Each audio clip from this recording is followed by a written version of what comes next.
Hola, buenas tardes. Estamos dando comienzo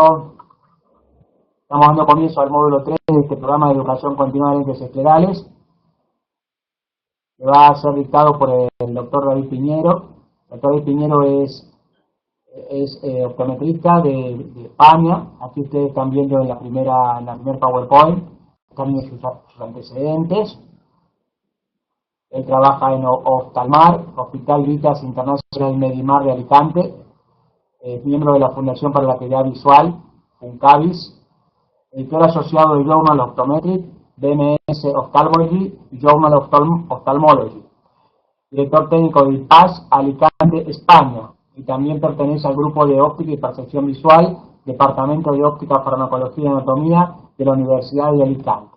Allí tienen el correo electrónico del doctor. Ustedes saben que todo el material queda registrado, para los que seguramente son muchos, porque la diferencia de hora con España es bastante.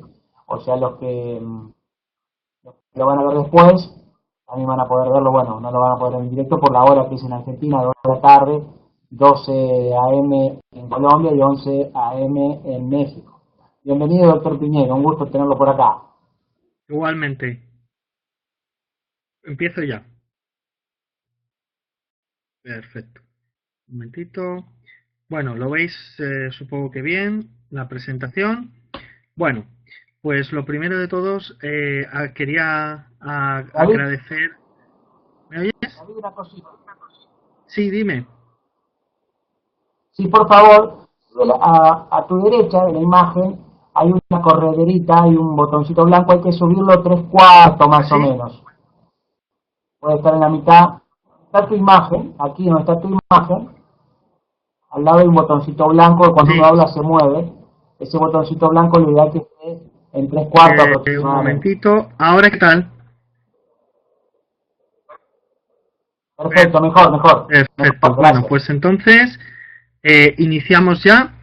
Lo primero de todo quería agradecer a Roberto Navarro la invitación para dar esta clase dentro de los programas de formación de IPEC. Agradecer al grupo de gente de IPEC, son muy grandes, muy buena gente y estoy encantado de poder explicaros a todos nuestra experiencia, quizás desde Europa, y que conozcáis un poco cuáles son las tendencias que seguimos aquí en tema de lentes esclerales y cómo manejamos los distintos problemas de adaptación y complicaciones. De eso va a ir mi charla cuando comentamos a la hora de organizarla un poco lo que venía en cuanto al temario dentro de este módulo 3 era hablar del manejo de los problemas de adaptación con lentes de contacto esclerales. Hablamos de complicaciones de las lentes de contacto esclerales, la estrategia de resolución y actualización en esclerales en Europa. Yo lo que os voy a dar es, vamos a ir por distintos tipos de lente que se pueden manejar en Europa, que tienen ciertas peculiaridades que son aplicables a otros diseños que son similares. Por lo tanto, tampoco nos centremos en la marca en sí, sino realmente en qué hay que hacer, por ejemplo, para distintos tipos de problemas que puedan aparecer con una lente corneoescleral o con una lente de apoyo fuliescleral. Hablaremos, pero eso ya otro día, del tema de las complicaciones, incluso médicas, que pueden aparecer y cómo evitar llegar a ellas, porque eso es lo que tenemos que intentar. En primer lugar, vamos a ver el manejo en los problemas de adaptación. Como todos sabéis, las lentes esclerales se considera lente escleral cualquier lente que reposa en parte o completamente en esclera. Han habido muchas definiciones a lo largo de los años sobre qué son lentes esclerales, corneoesclerales, miniesclerales. La cuestión es que hay dos grandes grupos, que serían las lentes corneoesclerales, que son aquellas que tienen un cierto apoyo en córnea, y vamos a llamar lentes fully escleral o completamente esclerales, en las que no existe ningún punto de apoyo en la córnea. Fijaros aquí, esta es la división aceptada este mismo año por la Scleral Lens Education Society, que ha dado la nueva clasificación de lentes de contacto, estableciendo que se denominan lentes corneales aquellas que apoyan exclusivamente en córnea. Hablamos de lentes corneoesclerales cuando la lente apoya parcialmente en córnea y esclera, y las completamente esclerales o fully escleral, aquellas que solo apoyan en esclera. Se consideran mini esclerales cuando la lente tiene un diámetro que es hasta 6 milímetros mayor que el diámetro horizontal de iris visible, y luego tenemos el grupo de las esclerales de gran tamaño, que son aquellas en las que el diámetro de la lente supera los 6 milímetros con respecto al diámetro horizontal de iris visible. Este tipo de lentes no son muy comunes. Yo he visto en España, alguna vez hemos trabajado con lentes de 18, incluso de 22, pero suelen ser lentes que se utilizan más en el ámbito de la patología. No es especialmente necesario recurrir a esos diámetros tan grandes, aunque hay gente que se adicta a este tipo de adaptaciones.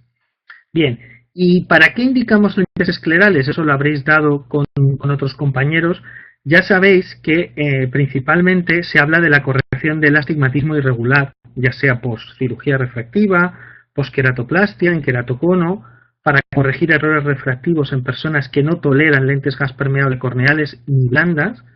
También, como son lentes muy estables, las utilizamos para introducir correcciones prismáticas, puesto que necesitamos que la orientación de la base del prisma se mantenga estable, para proteger la córnea en casos de colobomas de párpado, o incluso a nivel cosmético, ya que conseguimos un mejor apoyo y por lo tanto la lente no se mueve y no perdemos la estabilidad del diseño. Bien, actualmente desde el año 2016 se empezó a hablar del uso de lentes esclerales para el ojo seco. De hecho, daremos una sesión de casos clínicos en la que os mostraré algún caso de ojo seco. En este caso fue un estudio publicado en el 2016 por el grupo de Carracedo, en el que comprobaban cómo existía una reducción de las puntuaciones OSDI, es decir, de la valoración de ojo seco en pacientes adaptados con lente escleral, cómo existía una reducción de la osmolaridad y cómo se incrementaban, no nos vamos a meter en términos técnicos, distintos indicadores inflamatorios asociados a la patología del ojo seco. Por lo tanto, puede ser una opción. También últimamente surge, sobre todo en Europa, la fiebre de por qué no como primera opción. Hay menor interacción palpebral, la lente siempre está por debajo del párpado, la sensibilidad, entre comillas, escleral, porque realmente la lente apoya en conjuntiva es baja, por lo tanto es idónea para el apoyo de la lente de contacto, son lentes que proporcionan una grandísima comodidad y no existe prácticamente en las de apoyo completamente escleral, no existe toque corneal, por lo tanto no podemos distorsionar o dañar la córnea. Y además la adaptación es bastante sencilla, dentro de lo que cabe, la habéis visto con Marce, con otros ponentes, no se tratan de adaptaciones especialmente complejas. Bien, simplemente comentaros que existen dentro de las lentes esclerales, nosotros distinguimos dos grandes grupos. Por un lado, las adaptaciones de lentes corneoesclerales, que son aquellas en las que sí que tienen algún punto de apoyo en córnea, además de tenerlo en esclera. Este tipo de lentes normalmente se adaptan guiados por queratometría o topografía, y nos podemos encontrar distintos tipos de problemas como veremos el día de hoy. Y el criterio de adaptación es variable en cuanto a fluorograma en función del diseño. Eso tenéis que tenerlo muy en cuenta. Tenéis diseños americanos, por ejemplo, que funcionan de manera opuesta, como es esos dos fluorogramas que veis ahí. Es decir, una lente como la Alexa o una lente como la SoClear funcionan de una manera completamente diferente.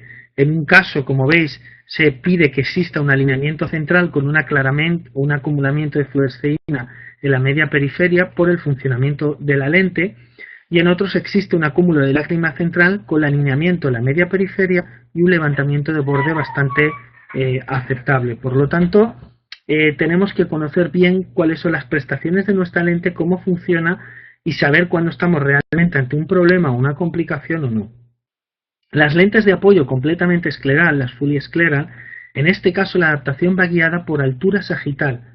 En este caso la queratometría o la topografía no nos va a dar mucha información. Pensar que un ojo normal normalmente tiene 4.000 micras para un diámetro de 15 milímetros de altura sagital. La altura sagital sería la altura desde la cara anterior hasta la recta que une los dos, o que define el diámetro del ojo. Esa altura sagital va a ser variable y dependiendo del diámetro que cojamos, lógicamente, del radio de curvatura, pero también de la esfericidad de la córnea y de la geometría anterior de la esclera. Uno de los problemas que nos encontramos con la Fully Scleral, pero que no es problema, os lo digo de verdad, es la medida de la altura sagital. Los fabricantes, ahora que no nos escuchan, siempre nos intentan meter en la cabeza que tenemos que tener un aparato, un topógrafo de este tipo, que dan imágenes con cámaras influ, o un OCT. Pero yo os puedo decir que se puede adaptar perfectamente a lentes de contacto esclerales sin ese tipo de tecnología, puesto que además para poder rentabilizar ese tipo de tecnología necesitaríamos adaptar muchísimas lentes esclerales. De hecho, se ha definido un procedimiento de adaptación empírico-clínica basada en 5 pasos que nos permite hacer este tipo de adaptaciones sin mayor complejidad, que consistiría primero en seleccionar el diámetro, porque toda nuestra altura sagital va a ser función del diámetro corneal, establecer qué altura debe tener la lente para que me genere una altura de la lente sobre la córnea en torno a las 200 o 300 micras, y a partir de ahí es donde empiezo a ver la zona de apoyo en esclera y el levantamiento de borde. Y si con un buen ajuste del apoyo y un buen levantamiento de borde la lente no estabiliza, entonces nos vamos a diseños más complicados, como el uso de lentes peritóricas o lentes en cuadrante. Actualmente se ha puesto muy de moda el irnos a diseños cada vez más complicados. Yo no estoy muy por la labor, creo que sí que es cierto que a veces hay que recurrir a diseños peritóricos, pero los diseños por cuadrante hasta la fecha yo creo que puedes intentar evitarlos, además de que tienen un coste muy caro. Bien, actualmente este sistema lo tenemos disponible desde hace muy poquito tiempo. Se puede adaptar lentes de contacto utilizando topógrafos córneo-esclerales, lo que se denominan profilómetros. Yo el sistema que tengo es el sistema ESP, el Eye Surface Profiler de Eaglet Eye, que nos permite obtener un mapa de la córnea y de la esclera anterior, y así como de la curvatura del limbo. Entonces, esto nos va a permitir calcular la altura sagital exacta del ojo y saber qué lente escleral le tengo que poner. El problema de este tipo de dispositivos es que aún son bastante caros. En este caso lo tenemos para investigación y funciona simplemente para tomar la imagen. Es una cámara de fotos que necesita, para obtener un reflejo de la superficie escleral, necesita que instalemos una gotita de fluoresceína. Como podéis ver, os enseño como curiosidad el mapa de abajo que veis. Este mapa de abajo soy yo, una persona que siempre he tenido mucho problema para llevar lente de contacto, porque siempre, tanto las blandas como las lentes esclerales, tienen tendencia a descentrarse hacia abajo. Ahora lo he entendido, ¿vale? Por lo que sea, mi esclera tiene una depresión inferior muy marcada, que eso hace que me tenga que plantear, por ejemplo, el poner una toricidad periférica a la lente para poder estabilizarla mejor. Bien, voy a comentaros algunos diseños que se manejan en Europa o en España en concreto y qué complicaciones nos podemos encontrar. Vosotros aplicarlo a vuestros diseños, porque al fin y al cabo los diseños son bastante similares. Está claro que hay peculiaridades, pero cada lente tiene su manera de funcionar.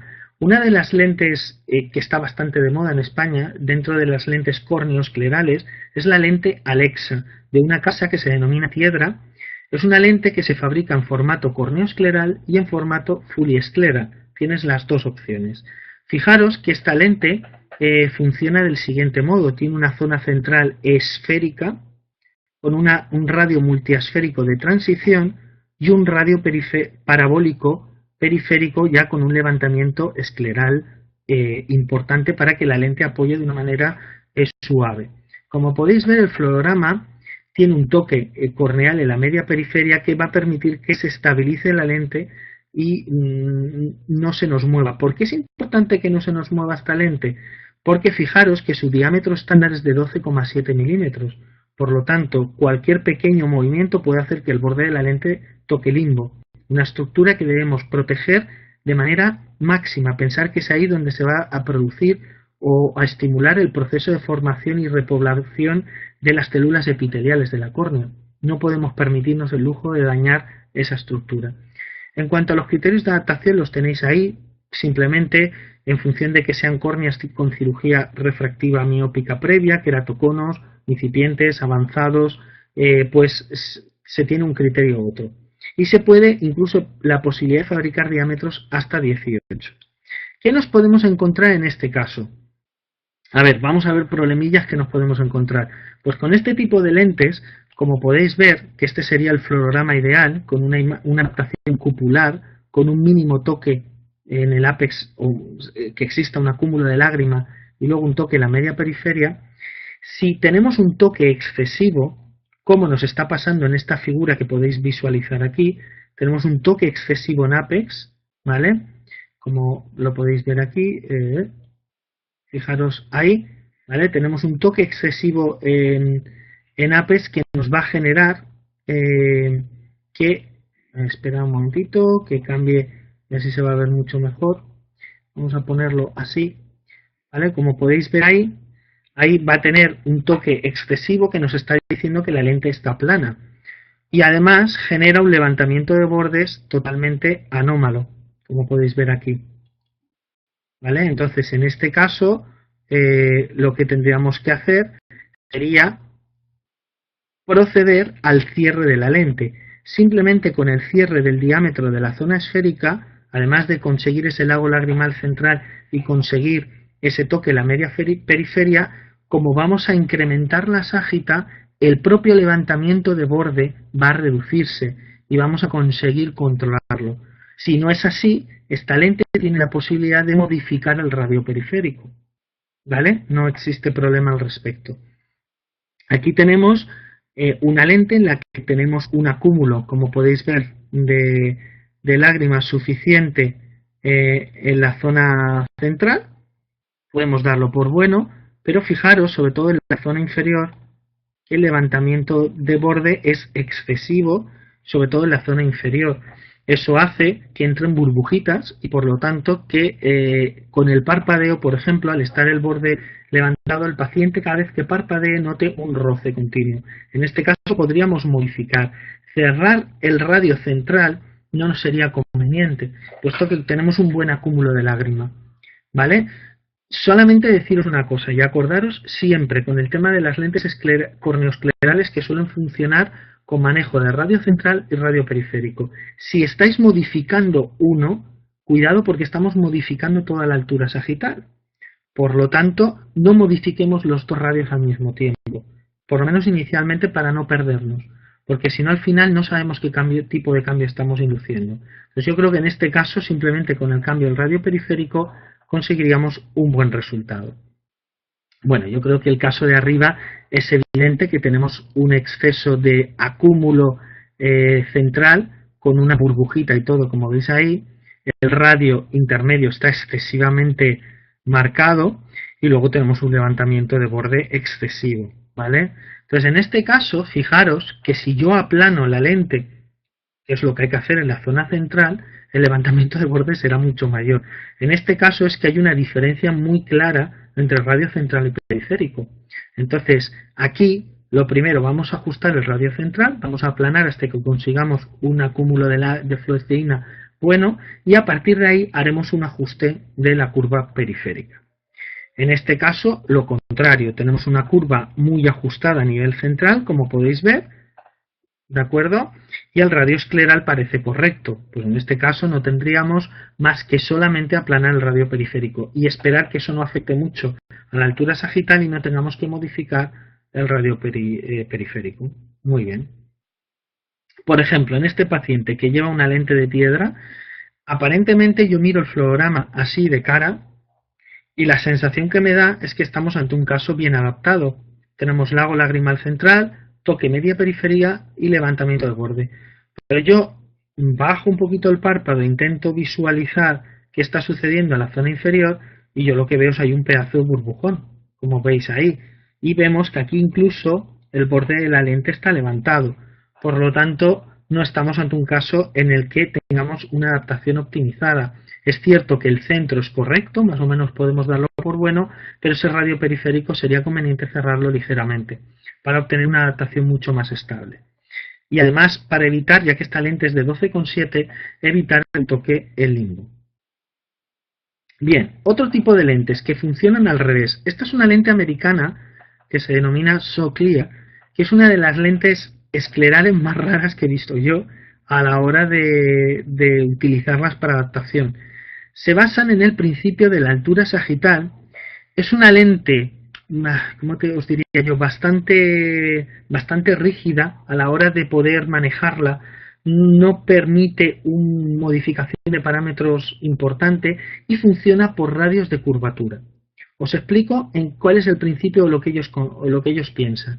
Yo tengo que utilizar, como yo sé que la córnea, como todos conocéis vosotros, es más curva en el centro y más plana en la periferia, yo lo que voy a hacer es adaptar ligeramente plano para que consiga un alineamiento en la zona central y entonces en la zona periférica me quedará un acumulamiento de lágrima y eso irá hasta el borde que hará un pequeño apoyo en esclera. Para evitar que me haga succión le coloco una pequeña fenestración como la veis ahí. Ese es un poco el principio y solamente modificando el radio de curvatura voy a manejar la ságita. Bueno, la idea parece buena, el problema es que no es tan sencillo. Fijaros que en este caso lo que tenéis que hacer es medir el diámetro horizontal de iris visible y la queratometría media para poder hacer la adaptación. Si el diámetro de iris visible está entre 11,5 y 12 milímetros, cogeremos como lente de prueba aquella en la caja que esté más próxima a acá. Si es mayor de 12 milímetros, intentaremos cerrar todavía mucho más sobre K, nos iremos incluso a 0,20 más. Y en el caso de que el diámetro horizontal visible sea menor de 11,5, es cuando colocaremos 0,20 más plano que K. Y entonces lo que nos vamos a encontrar es lo siguiente. Inicialmente el florograma que hemos visto antes, vuelvo a la diapositiva de antes, sería el ideal. Perfecto. ¿Qué pasa en este caso, por ejemplo, que vemos aquí arriba? Pues en este caso yo tengo un toque central excesivo, ¿vale? Y además tengo un levantamiento de borde impresionante. Podemos visualizarlo en este diagrama simulado, cómo sería ese tipo de adaptación. En este caso, que nos está indicando que esta lente tiene muy poca ságita.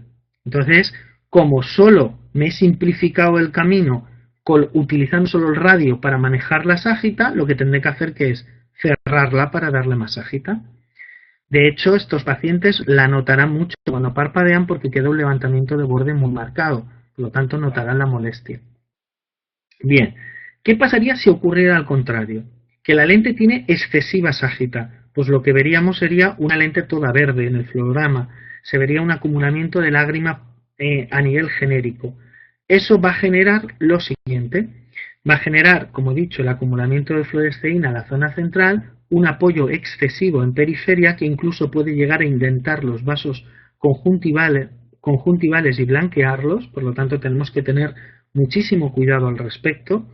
Y en este caso, lógicamente al principio puede haber una sensación de comodidad, de buena agudeza visual, pero al final lo que va a suceder es que como esa lágrima no se va a intercambiar de manera correcta, finalmente se va a producir una tinción epitelial bastante difusa y poco a poco pues, el paciente va a ir perdiendo calidad de visión.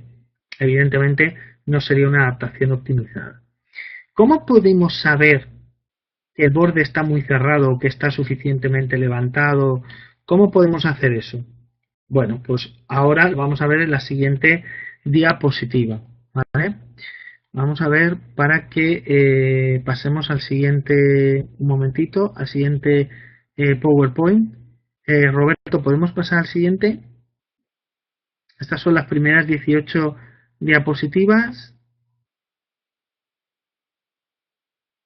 ¿Estás ahí, Roberto?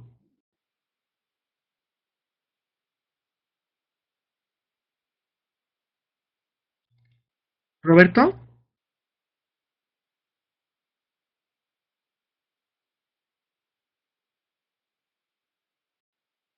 Vale. Vale, estoy viendo, mientras voy contestando vuestras preguntas, me pregunta Marce Soria si ese toque no es peligroso en la media periferia. En principio no debe ser peligroso si tenemos cuidado. Y primero, no está muy próximo al limbo, yo dejaría unos 2 milímetros de separación como mínimo para asegurarte. Y en esa zona de clearance, evidentemente es menor de 15 micras. Por lo tanto, hay prácticamente un toque. ¿Qué diámetro se usa para estas lentes? Son 12,7 como hemos dicho, ¿vale? Por lo tanto, simplemente que tengáis en cuenta que son lentes muy próximas al limbo y hay que tener cuidado. Hay que hacer que estén muy bien centradas. ¿Ok? Bien. Muy buena pregunta la que hace Marce. Mirad un momento. Nos pregunta si estas lentes son de geometría invertida o son prolatas. Ese es el problema que tenemos. Que ese tipo de pacientes, ese tipo de lentes, claro, como en este caso, tanto la Alexa como esta tienen que tener una esfericidad fija sobre todo este tipo de lentes, porque claro, solo me dejan modificar el radio. Entonces tiene una esfericidad fija. Si tú tienes una córnea hiperprolata, este tipo de adaptaciones no van a funcionar, se te van a quedar tipo casco enganchadas. Por lo tanto, te tienes que comprar la caja de pruebas para córneas prolatas, para córneas oblatas, para geometría invertida, y tienes que tener pues tus 3 o 4 cajas de prueba para poder hacer las cosas, ¿vale? Entonces, simplemente que lo sepáis, que ese es el problema de este tipo de lentes, ¿vale? Entonces, ahí estamos un poquito limitados, ¿vale? En ese sentido. Entonces, voy a ver que me he liado con los documentos, no me aclaro, para ver exactamente pasaros a la siguiente diapositiva. A ver, Roberto me ha indicado, allí desplegado está el PowerPoint 2. Vale, pues espera un momento, porque no lo encuentro. Aquí está, perfecto, ya lo tengo. Y ya podemos ir al siguiente parte. Fijaros un momento en una de las preguntas que os he dicho antes, sobre todo con el tema de la soclía, es cómo podíamos saber si la lente presiona mucho o no presiona la periferia. Pues el método se utiliza el método pushing, que consiste en hacer una presión en el borde lo que es en la esclera, una vez pasado el borde de la lente, con suavidad, inicialmente, para ver cuánto tienes que presionar para que se cree una pequeña burbuja. Si no se crea presionando mucho, significa que la lente está cerrada. Ese borde está excesivamente cerrado, independientemente de que haya indentado o no aún los vasos. Si nada más presionar un poquito entra una pequeñita burbuja, el borde es correcto. Si, nada más presionar entra un burbujón o se cuelan infinidad de burbujas, nos está indicando que el levantamiento de borde es excesivo. Bien, en este caso podéis ver este tipo de lentes. Aquí tenemos una insuficiente claridad limbar, tenemos demasiada claridad por toda la lente. Esto va a generar, esto es lo que os he dicho, la lente está cerrada, esto va a generar tinción, tiene un exceso de ságita, hay una falta de intercambio de lágrima, con lo que se generará un edema. En el caso de abajo veis que hay una excesiva claridad limbar porque hay un toque excesivo a nivel central. Eso genera burbujas en la zona limbar. Tampoco sería correcto. Nos faltaría ságita. Habría que cerrar el radio. Bien, vamos a verlo con este caso. Por ejemplo, en esta lente. A simple vista nos puede parecer, que es una de las cosas que a la gente le da miedo, que la lente toca mucho en el centro. Pero no es así. Fijaros que sí que se ve una cierta fluorescencia en la zona central, y si le hacéis al paciente parpadear vais a ver que sí que pasa algo de fluoresceína. Aquí el levantamiento limbar es suficiente, y siempre tenéis que tener en cuenta una cosa importante, que ya lo explicaré en el apartado de complicaciones para cualquier lente que tiene fenestración. Acordaros de presionar sobre la lente y ver si sale burbujita por la fenestración. Si no sale, esa fenestración hace vacío. Y si hace vacío, acabará haciendo una pequeña tinción y puede acabar un infiltrado. Entonces tenéis que tener muchísimo cuidado, ¿vale? Simplemente certificar eso. Ya nos vamos a otro tipo de lentes corneoesclerales, como es la Rose K2 XL. A ver, yo aquí siempre de la casa Menicon. Esta sí que es una lente que está disponible a nivel internacional, más o menos, porque Menicon es una multinacional. Entonces creo que tanto en Latinoamérica como en Europa, como en Asia tiene muchísima repercusión este tipo de lentes. Lo que os voy a enseñar a mí personalmente no me gusta, pero yo os tengo que dar todas las lentes, un poco que sepáis todas las tendencias que hay. Esta lente se escoge para el queratocono siguiendo una tabla en la que me va a seleccionar una zona óptica en función de la curva o del radio que tiene la córnea. Vais a tener una serie de criterios, como los tenéis ahí, los tenéis por escrito para si utilizáis la lente: 0,6 milímetros más curvo para pelúcidas y queratoglobo, 0,7 más curvo que K para posqueratoplastia y 0,7 milímetros más curvo que K para postlásic. El problema es que esta lente funciona, como la veis en el fluorograma de arriba, con un toque muy próximo al limbo. A ver, según te dice la casa comercial, tienes que ser muy experto y no necesariamente la lente se tiene que ir al limbo. Pero a mí me parece un toque muy periférico, sinceramente. Entonces creo que para iniciarte posiblemente es una lente un poquito más complicada. Pero bueno, la tenéis ahí y es otra opción que podéis utilizar. Como os fijáis, ellos establecen que debe de llevarse a cabo 5 pasos para la adaptación de este tipo de lentes, ¿vale?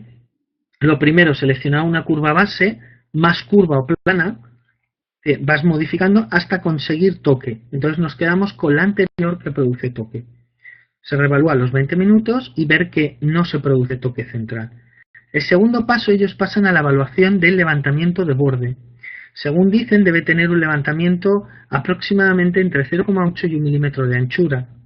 Que dicen que si es mucho más ancho, consideremos la reducción del diámetro, aumentar el diámetro si es excesivamente fino, y luego te dicen que si hay un exceso de levantamiento, fijaros que en esta lente va a permitir cambiar esa altura, lo que se denomina en pasos de 0 al 2 y luego menos 1 y menos 2, en función de si quieres levantar más el borde o lo quieres bajar. Entonces, si hay un excesivo levantamiento, hay un levantamiento muy denso, muy teñido de fluoesteína, con burbujas que genera incomodidad. En ese caso sí que os recomiendo que vayamos a un paso en negativo. Si hay un levantamiento de borde muy reducido, toque o mínima fluo, comodidad inicial, reducir ese levantamiento de borde. ¿Vale? Exacto, aquí nos comenta Marce que este tipo de lente las tenéis allí en Latinoamérica en diámetro de 14,6 milímetros, que suele ser el diámetro estándar que ellos suelen recomendar. ¿Vale? Bien, continuamos. Si os fijáis, el levantamiento de borde ideal debería ser algo como en la imagen que veis aquí. Fijaros como aquí hay un excesivo levantamiento de borde con una acumulación de fluoresceína muy marcada, y aquí fijaros cómo toca en toda esta zona y cómo apenas hay levantamiento de borde. Sería insuficiente. Bien, aquí tenéis, incluso ellos mismos te recomiendan utilizar el test del push-in para ver si ese levantamiento de borde es suficiente o no es suficiente. Y ahí tenéis un poco cuáles son los pasos a seguir en función del levantamiento. Tenéis pasos en pasos de 0,50 si queréis. Podéis ir más 0,50, más 1, más 1,50, más 2 para intentar incrementar o decrecer el levantamiento de borde y solucionar, en el caso de positivos, porque tenemos un levantamiento de borde muy cerrado con un toque, o cuando ya tenemos levantamientos con burbuja incluso, que nos iríamos a pasos negativos. Muy bien. Bien, luego te dicen que controles el diámetro de la lente, que como ha dicho Marce, aquí las tenemos, el tamaño recomendado es de 14,60. Lo que te suelen decir el laboratorio es que como media, esta lente no debería exceder el diámetro de la córnea aproximadamente entre 1,3 y 1,5 milímetros desde el limbo. Entonces, cuando hay córneas excesivamente grandes, podríamos incrementar el diámetro, y lo contrario para córneas pequeñas. Lo que yo no estoy de acuerdo es lo que te comentan de que ese cambio que vas a producir con el diámetro no afecta al radio base. Yo os recomiendo que reevaluéis el radio base, porque sí que puede haber un ligero cambio. No mucho, pero puede haber. Y aquí sí que hay un cuarto paso. Estoy de acuerdo con Marce, para mí siempre lo afecta, pero bueno, yo os comento porque el otro día el representante que tenemos aquí de Menicon me rebatía eso, me decía que no había cambio, y decía, eso es imposible. O sea, por definición, desde un punto de vista básico en contactología lo tiene que haber. A un cuarto paso nos vamos a la localización. Y es muy importante que la lente nunca cruce el limbo. Entonces tenéis que estar seguros de que con el parpadeo esta lente no supere el limbo, porque ya habéis visto que el punto de toque está muy próximo al limbo. Como la lente se mueva, nos va a dar un buen viaje, ¿vale? Por lo tanto es muy importante. ¿Cómo podemos mejorar, por ejemplo, una caída de la lente? Pues una manera de mejorarlo es incrementar el diámetro, porque se nos va a conseguir centrar bastante mejor. Bien, y por último ya sería el quinto paso, pues ver el movimiento, que tras la inserción debe ser de medio milímetro, entre medio milímetro y 1 milímetro, y luego ya puede ser de medio milímetro como máximo.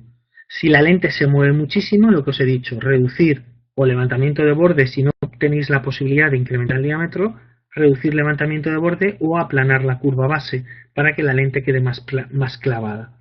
Y al revés en el caso de que queramos incrementar el movimiento de la lente. El sexto paso es evaluar la visión, que debe de ser buena. Solo es mala cuando la lente está excesivamente cerrada. ¿De acuerdo? Bien, y hasta aquí lo que para mí es un concepto corneoescleral en el que existe un cierto toque en córnea. Vamos a empezar ahora lo que os quería comentar, que además dan otro tipo de problemas completamente diferentes este tipo de lente, son las fuliescleral. Yo creo que la lente por excelencia, o la que ha dado mucho más que hablar, inicialmente ha sido la famosa lente ICD 16.5 de la casa Paragon. Bueno, en cada país lo distribuye un laboratorio diferente. En España, por ejemplo, distribuye la casa Lenticón, pero cada uno, en cada país tiene su propio distribuidor. Esta lente es la lente que ha abierto la locura con el tema de las lentes esclerales, por lo menos en Europa. Y hay que tener mucho cuidado. Como yo siempre he dicho, estas lentes tienen una adaptación sospechosamente fácil. Entonces, es fácil la adaptación, pero tenemos que tener cuidado porque a veces la facilidad hace que nos olvidemos algunos pasos.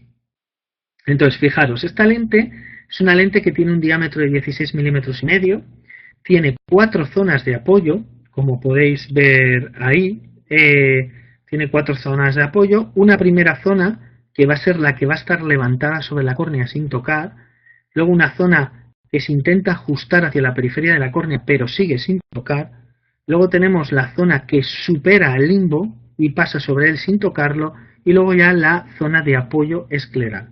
¿De acuerdo? En sí. Esta lente, como me estáis oyendo, no toca la córnea en ningún punto. Por lo tanto, si esta lente produce tinciones, está mal adaptada.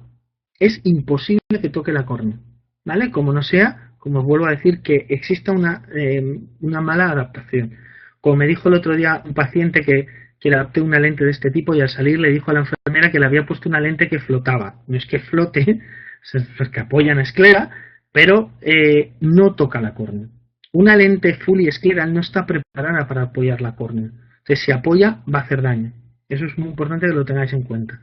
Entonces, este tipo de lente se puede adaptar con caja de prueba, siguiendo lo que llaman el nomograma empírico, de utilizar unos criterios un poco más genéricos, y son 14 lentes que van de 3.900 a 5.600 micras.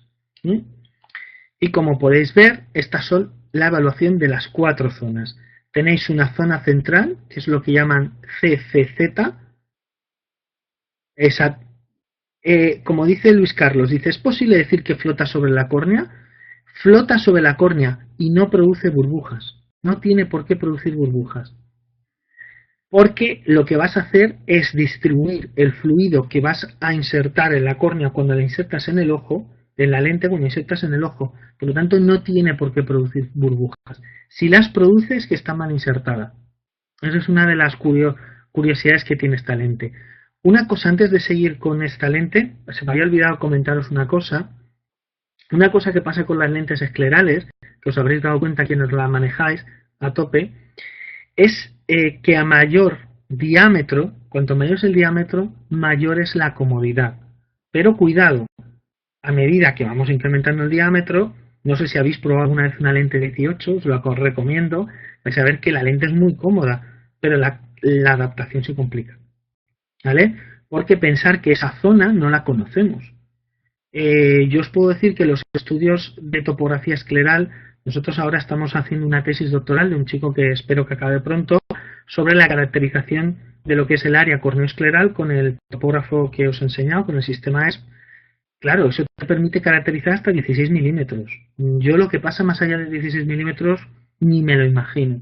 Entonces, las adaptaciones se vuelven más complejas. Por eso no os volváis locos con el tema de hacer diámetros más grandes y más grandes y más grandes, que yo creo que también se nos está yendo un poco la cabeza en ese sentido. Bueno, pues esta lente tiene 4 zonas que veis que las identifica con unas abreviaturas CCZ, PCCZ, SLZ y LCZ. Vale, esa nomenclatura facilita mucho al adaptador a la hora de ponerse en contacto con el laboratorio, porque lo que me va a decir es, modifícame el CCZ y va, como ves, las modificaciones van en pasos numéricos. De manera que yo le digo, quiero un SLZ-2 con LCZ más 5. Y la altura sagital de tanto. ¿Vale? Entonces es una manera de aprender a trabajar de esa manera. El CCZ, como veis ahí, es lo que se llama Central Clearance Zone, es la zona de elevación. Como veis ahí, el fluorograma va a ser completamente verde, porque la lente no toca la córnea. Luego tenemos el PCZ, que es el Peripheral Clearance Zone, que en este caso es la zona periférica a la zona de levantamiento. Esta zona en principio también es verde, evidentemente, está elevado sobre la córnea y no se modifica a no ser que tengamos una córnea oblata, que esa zona habrá que levantarla más para que no toque. Luego tenemos el LCZ, que como veis, si ponéis fluoresteína, le ponéis la lámpara hendidura sin el filtro, vais a ver que podéis ver cómo se acumula la sustancia amarilla alrededor del limbo, protegiéndolo. De manera que en ese caso, pues ahí no nos estaría tocando ni produciendo daño. Y por último, tenemos el SLZ, que es la zona de apoyo Scleral Landing Zone, que es la zona completamente de apoyo ya en la estructura escleral. Y ahí ya es la última zona y ahí sí que hay apoyo y tenemos que ver que ese apoyo es adecuado. ¿De acuerdo? Bien, vamos a la siguiente parte del documento. Un momentito, que a ver si consigo sacarlo otra vez. Vamos a ver, problema, me ha pasado lo mismo que antes, a ver si lo encuentro. Bueno, hasta la fecha tenéis alguna duda. Documentos, aquí lo tengo. Vamos a ver, parte 2, parte 3, aquí está. Muy bien. Espera un momentito. Muy bien. Aquí lo tengo. Perfecto y perfecto. Genial. Si vais teniendo alguna duda, como hemos hecho, me vais diciendo, ¿vale? Vamos allá. Fijaros la zona de las zonas de la lente, como os he dicho, el CCZ, ¿lo veis? El PCCZ, que es la zona periférica, el LCZ, que es donde se acumula, donde protegemos al limbo, y ya la zona amarilla es la única zona que apoya. Esta lente se fabrica también en diámetro de 14,5 para córneas con diámetros pequeños, especialmente para diámetros por debajo de 11,5 milímetros. Que lo sepáis, que también se puede pedir. A ver, hay dos maneras de adaptar esta lente. Una manera es como veis ahí, es decir, a ojo, como digo yo, de buen cubero, y luego mirar en lámpara hendidura si la altura sagital es adecuada. Lo que se dice es en ojos con teóricamente profundidad de ojo o profundidad sagital normal, irnos a una altura sagital inicial de 4.200 micras y a partir de ahí valorar. En los casos de queratoconos o profundidad ya sagitales medias, a empezar por 4.500 y ya los trasplantes de córnea pasar a 4.800 y ya en queratoconos avanzados irnos a 5.300 de inicio. Pero hay otra manera de hacerlo. Si tenéis un OCT o tenéis una cámara Scheimpflug, y es medir la sagita corneal a 10 milímetros, esto es un truco, sumarle 2000 y sumarle 300. Si hacéis eso, atináis a la primera, ya lo veréis. ¿Vale? Es un truco. Esto lo que hace es que yo tengo, lo que tenemos que más o menos cuantificado, es que la sagita corneal en los 10 milímetros centrales es la que controla principalmente la altura sagital del ojo. La otra suele ser constante, lo que es de 10 a 16 y medio, suele tener una altura de 2000. Por lo tanto, si mides a 10, le sumas 2000 más la claridad que quieres que esté elevada la lente, que debe ser de unas 300 micras. Y ahora me preguntaréis, ¿y por qué 300 micras? ¿Por qué la lente tiene que estar elevada a nivel apical 300 micras? Muy fácil. Esta lente he dicho que no toca la córnea, solo apoya en esclera. Os recuerdo que la esclera es un tejido conectivo, laxo, es como un colchoncito. Entonces, esa lente poco a poco, con el porte, va cediendo y se va indentando en esa conjuntiva. Por lo tanto, normalmente la lente suele caer a lo largo del día, puede llegar a caer entre 50 y 80 micras, aunque hay gente que ha descrito caídas de la lente de hasta 120. Entonces es una manera de asegurarnos que la lente nunca toca. Por eso se pone esas alturas sagitales. A avisaros que cuanto mayor es la altura sagital, si nos pasáramos de 300, que hay gente que me dice, a mí me gusta poner 350, 400, os recuerdo que en ese caso la calidad de visión suele reducirse. Porque a medida que vas haciendo más grueso el menisco, empieza a tener más relevancia óptica y empieza a tener poder óptico. Y eso hace que se induzcan aberraciones, especialmente aberración esférica negativa. Pero bueno, eso no me voy a meter, pues eso es otro tema. Fijaros cómo evaluaríamos en este caso la zona central, ¿vale? El CCZ. Pues lo primero que podéis hacer, porque me dice todo el mundo, claro, si tengo un OCT, yo cojo, mido y miro si mido 300 y punto. Bien, vamos a pensar que no lo tenemos, porque va a ser difícil que lo tengamos todo, porque valen una pasta. Entonces lo que vamos a hacer es el siguiente truco. Esta lente tiene un espesor central fijo de 350 micras. Si yo miro la lámpara hendidura, yo sé que esta lente, que es el reflejo de la lente, si hacemos una sección óptica, son 350. ¿De acuerdo? Si estos son 350, comparo el espacio negro entre la córnea y la lente. Y tiene que ser aproximadamente igual. De esa manera, ¿vale? De esa manera podemos llegar a conseguir una altura sagital adecuada. Fijaros, en este caso estaría perfecta, fijaros aquí como además de tener un menisco mucho más gordo, ese menisco es asimétrico, ¿lo veis? Pues al ser el menisco asimétrico nos está indicando que no solamente la altura sagital no es adecuada, sino que la lente cae. La periferia de la lente hay que modificarla. La lente no puede caer tanto, ¿vale? Porque además va a generar un menisco oblicuo, como veis, un menisco irregular, que eso va a afectar a nivel óptico. Y luego tenéis ahí una cosa, ya no le contesto a Marcé, que ha hecho una pregunta muy interesante. Si os fijáis aquí en el fluorograma, si veis que haya un toque en el fluorograma, os aviso, para que no vayáis probando de 100 en 100, os aviso que probéis 400 micras más, directamente. Y si se ve la pupila a través del fluorograma, 200.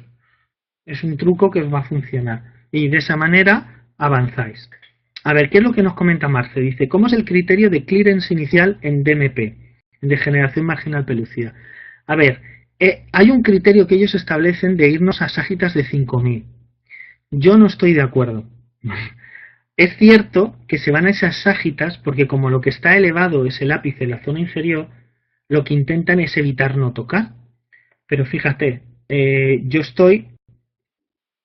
no estoy de acuerdo. Yo creo que se puede utilizar una altura sagital normal y corriente en la zona central y lo que hay que hacer es elevar la periferia, como modificando el PCCZ o modificando el LCZ.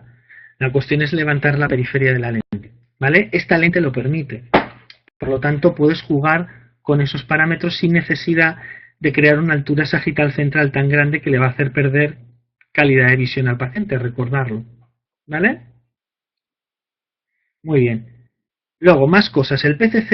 El PCZ, yo ya os lo he dicho, que en principio es una parte de la lente que no debemos de tocar. Como no sea que tengamos una córnea oblata, es decir, que tengamos un operado de cirugía refractiva, lo que llamáis una geometría revertida.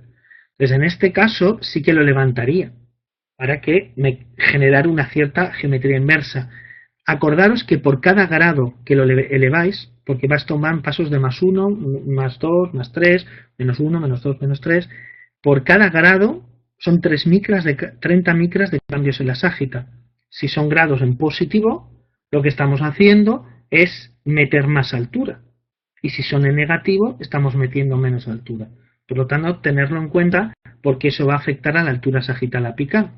¿Vale? No podemos hacer los cambios en vano, tenemos que saber exactamente qué estamos haciendo.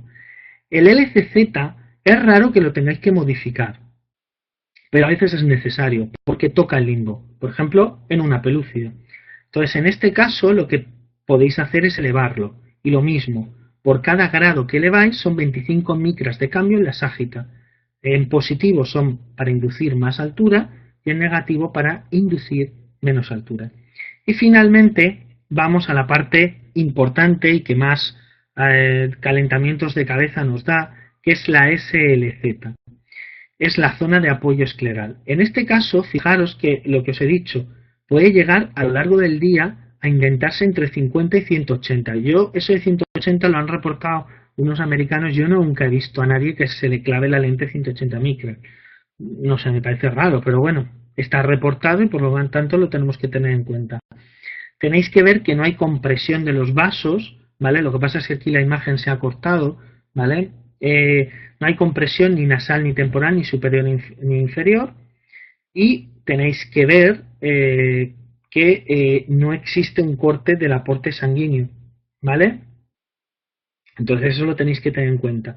Dice Hernán Moro: David, ¿hablamos de la ságita total o de la zona en la que se solicita la modificación?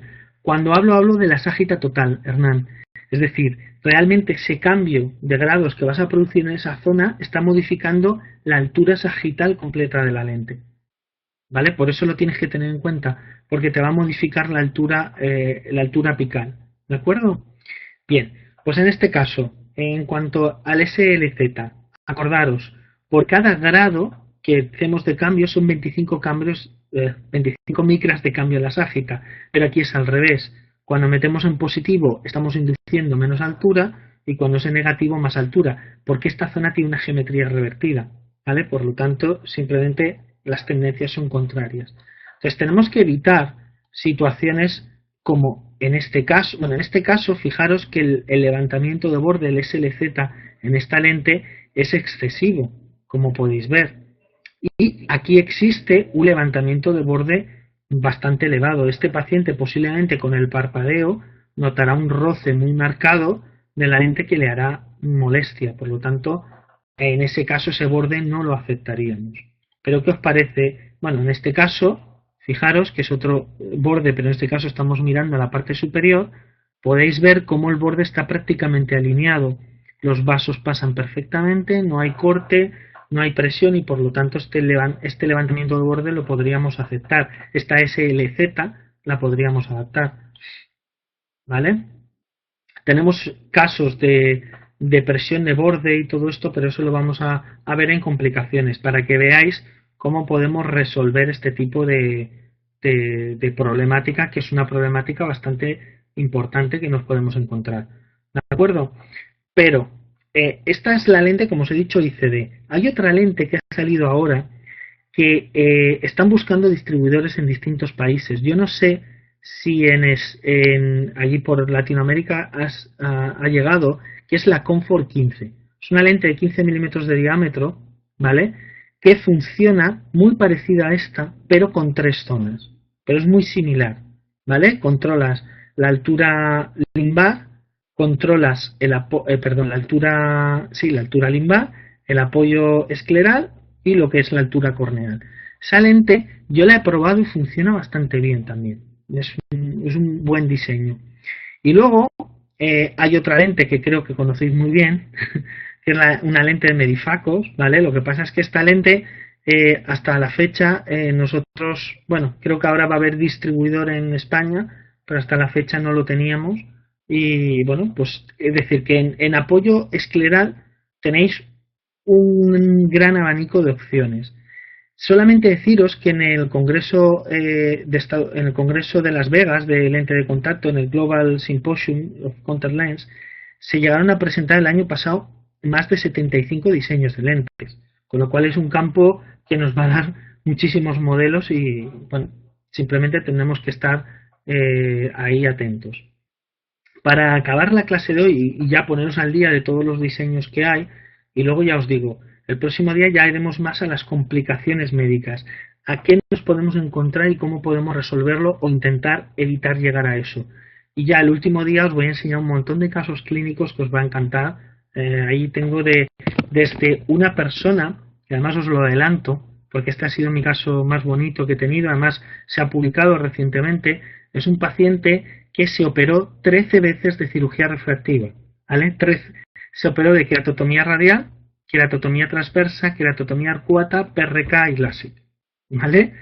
Y tras todas esas cirugías se ha quedado con 28 dioptrías de astigmatismo, ¿vale? Os lo enseñaré porque ese caso ha sido muy bonito y hemos conseguido que vea 0,9, ¿vale? Una lente escleral. En este caso las lentes esclerales son la solución ideal. Fijaros que en Europa o en España en concreto hay otros diseños, como puede ser la lente Escleracon de la casa Lenticon, que es una lente corneoescleral.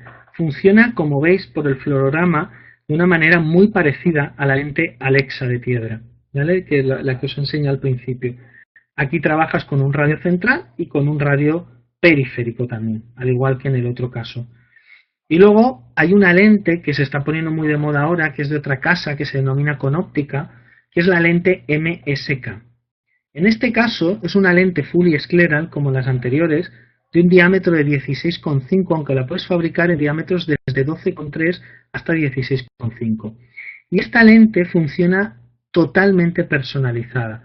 Como veis, tenéis, como lo veis aquí, una zona óptica, o lo que llaman una zona limbar y una zona escleral. A mí me recuerda mucho a la Comfort 15, lo que pasa es que aquí permite modificar las alturas. Y fijaros que para evitar trabajar con radios, ellos trabajan con ángulos. El ángulo que forma la superficie, lo que es la tangente en cada zona de transición, con la horizontal.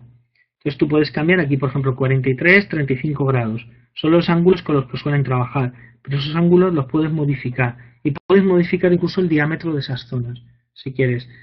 Esta lente se trabaja, el laboratorio este creo que está en Barcelona, te permite trabajar muchos, ya te digo, personalizar la lente bastante bien. Sí que es cierto que es un pelín más cara, pero bueno, puede ser una opción muy adecuada en un caso especialmente complicado que tengamos y que no sepamos qué hacer con él. Pues podría ser una solución. Y en principio vamos a ver si tenéis alguna duda hasta aquí y antes de meternos en el tema de complicaciones.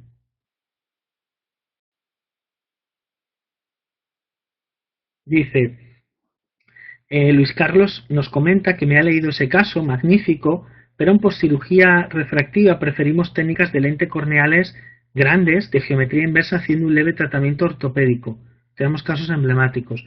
Es una opción, pero yo te puedo asegurar que si probaras una lente escleral te gustaría. Por ejemplo, este paciente había intentado con lentes de geometría inversa corneales y no se había podido conseguir una buena solución. Quizás porque el paciente, también tenéis que pensar, era un paciente con una sensibilidad corneal brutal, era muy sensible a cualquier tipo de adaptación, se encontraba muy incómodo, también por todo lo que había pasado.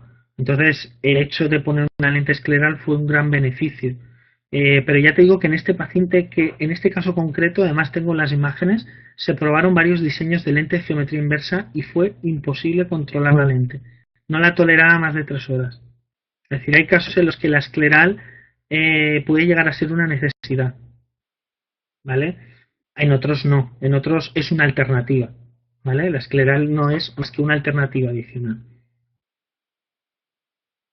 Mira, por ejemplo, nos comenta Marce, para que lo sepáis, la gente de Argentina, que en Argentina fabrican esclerales de geometría inversa la casa GPERM. Perfecto, pues tenemos ese diseño también para que lo sepáis para postcirugía. Es decir, que diseños tenéis y opciones tenéis. Por eso yo no estoy de acuerdo en un concepto que os van a decir, sobre todo desde el ámbito oftalmológico, es el tema de la intolerancia a las lentes de contacto.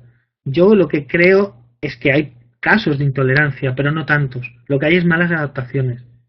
Y sí que es cierto que los casos pueden llegar a ser muy complejos, pero en esos casos muy complejos hay que buscar la máxima personalización, sin más. ¿Tenéis alguna duda más de algún diseño, de cómo funcionan las fully escleral, cómo funcionan las corneoesclerales? ¿Más o menos lo tenéis claro?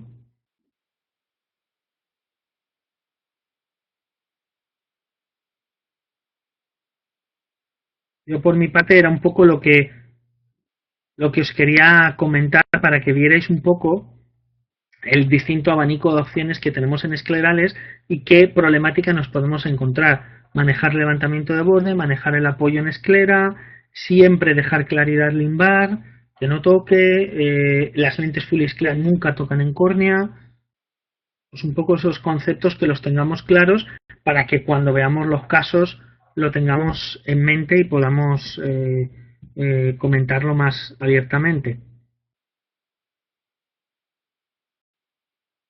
¿Alguna cosa más que me queráis comentar?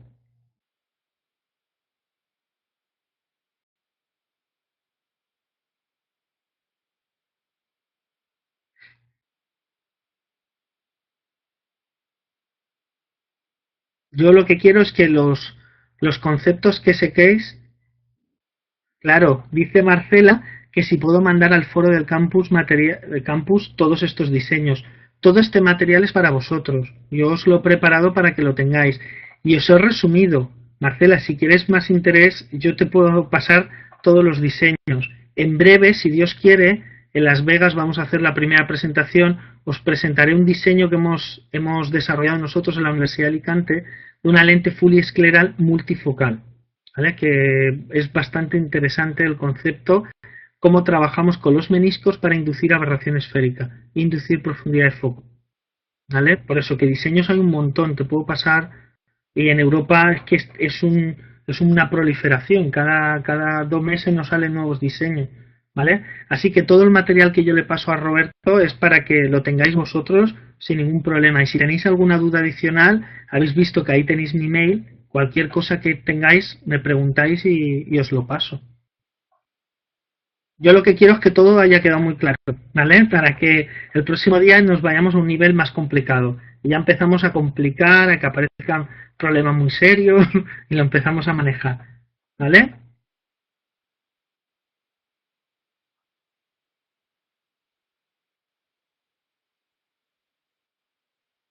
¿Todo claro?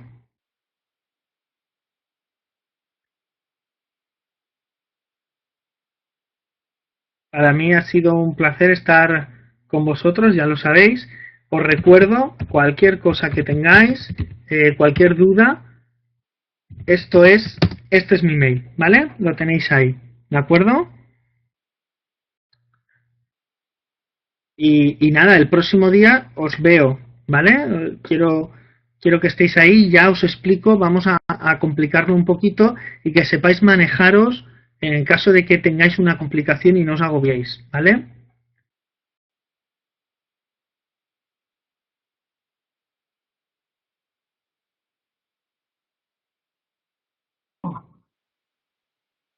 Bueno, eh, Luis Carlos, la admiración es mutua. Yo sí que te admiro. Vamos, he seguido, yo he estudiado algunos de tus materiales, así que, vamos, encantado de que estemos ahí. Y ya os digo, el próximo día os traeré unas cosas muy chulas que os van a encantar, ya lo veréis.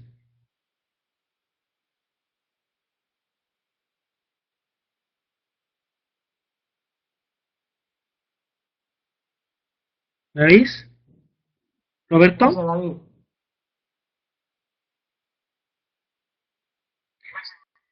Un abrazo muy, muy fuerte, ¿vale? Desde aquí y nada, muy agradecido porque contéis conmigo, ¿de acuerdo?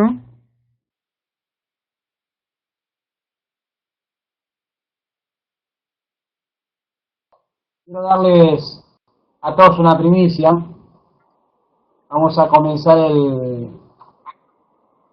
a fines de noviembre un webinar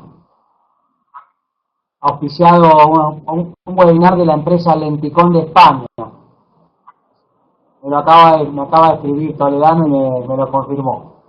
Ah, Soluciones premium para sí, soluciones premium para córner regular.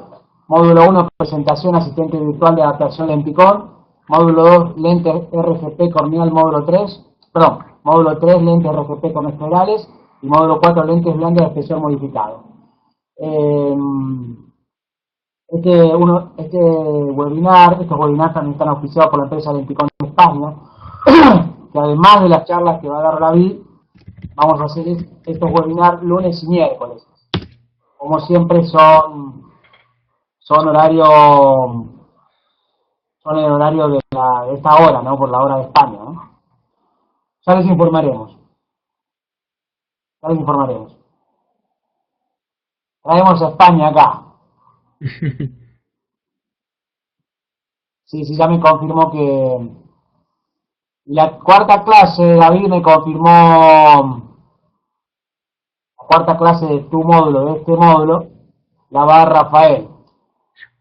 Un gran ponente, muy grande. No os lo podéis perder.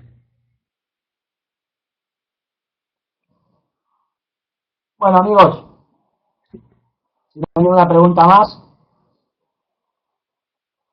le damos un saludo a todos. Gracias, David. Bueno, nos vemos el martes. Perfecto. El martes próximo. Venga, un abrazo. Gracias. Chao, chao.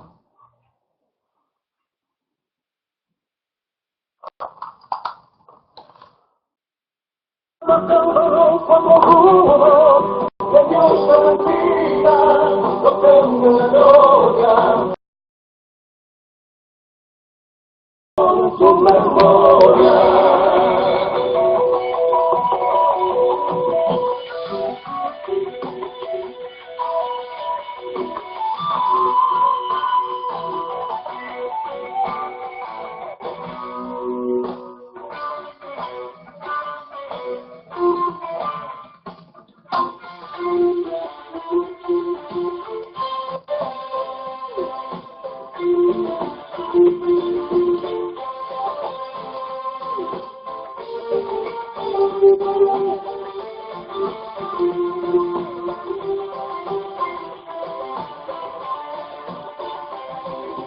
Este amor que nace el sol, vida de sueños que perseguí, como ese río muere el mar, morir quisiera dentro de ti.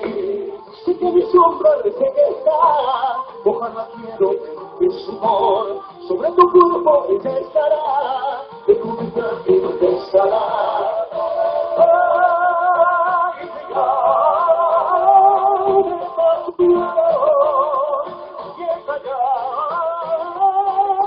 Ay, Dios puede tener un amor, que yo te ayude de vos y yo.